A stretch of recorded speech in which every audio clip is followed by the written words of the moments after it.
Over the last 12 months, the interest component of my debt has risen by more than $120,000 per year. Needless to say, I've gotten hyper-focused on how to increase my rent and wanted to share some of the ideas that I've been recently applying that may work for your portfolio. Now, the first thing I realized as interest rates started to come up is that my rents were nowhere near market value on many of my properties. So all I did, and the first idea for you, is to simply look at the suburb that you own your investment in, jump on realestate.com and see what properties are currently renting for. Send your property manager an email and say, look, I've seen these 5 or 6 properties renting for about this mark in the suburb right now. Do you think my property can get the same? That 15-minute review has literally increased the rent return in the last 12 months across my portfolio by over $600 a week or $30,000 a year. Now, the second idea was actually from Hayden in my team, and he said one thing he recently did was reach out to his property manager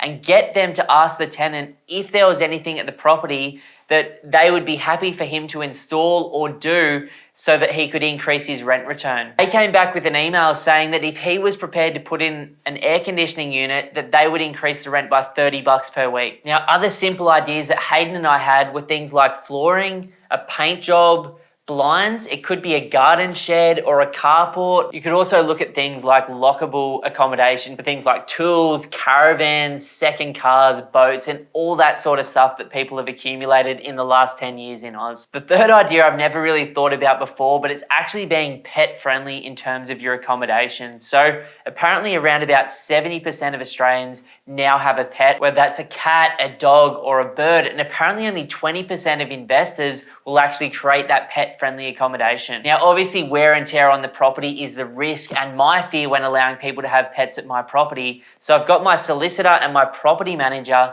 to draft an extra or a special condition to my full lease contract, which basically states out really clearly that if they're putting a pet in my property and that pet damages things like the yard, the grass, obviously any of the flooring at the property or anything else, then it's 100% the tenant's responsibility, and that I'll be taking not only the bond, but whatever it requires to replace what the pet has damaged. The fourth idea is super simple as well, and there's really 2 parts to this one, and that is a renovation. So I recently spent about $30,000 giving one of my properties in Brisbane a clean up. I did the carpets, the blinds, the fans, the door handles, the lights. I put some air conditioning down. I put some nice vinyl look timber flooring and some new carpet. And I painted the outside of the house as well as tidying up the gardens for that money. And that enabled me to increase the rent on that property by over $200 per week, giving me a 3-year return on that money, and obviously putting my property in a much better condition from a maintenance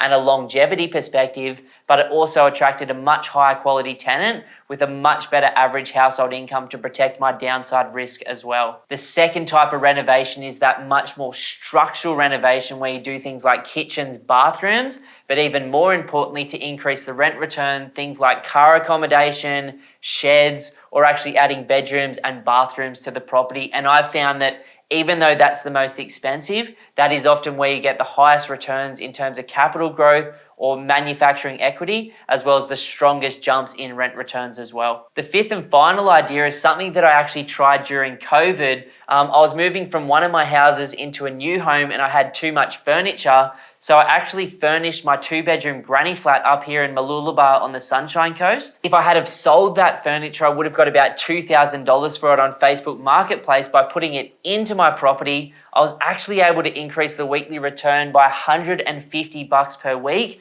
or $7,500 per year. I had no idea that the market demand for furnished quality properties was so high, with so many people moving around Australia in the last 3 to 4 years. And that could be a really low-hanging piece of fruit where you pick up stuff on Gumtree or Facebook Marketplace or from secondhand shops, do it tastefully, and then attract that person who's looking for that medium-term accommodation and is happy to pay a premium because they don't want to deck out an entire house when they're moving out of home, separating from their partner, or when they're at that grey nomad stage of life, or simply fly in, fly out worker. Any way you look at it, I think there's some incredibly good and low-hanging pieces of fruit, whether you go for the full renovation or furnishing a property, or you simply do those few basic things, make your property pet friendly, or even simpler, just get market value in almost every Australian location in the last 12 months, according to the ABS. Rents have increased by at least $100 a week.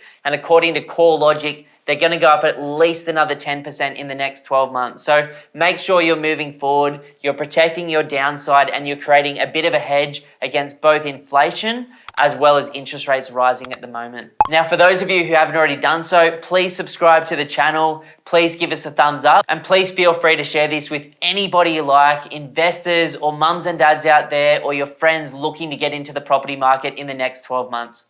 Whew, that's a wrap. That's a wrap. Getting Have a cool, spin. bro. Yeah. Oh, sweaty. So sweaty.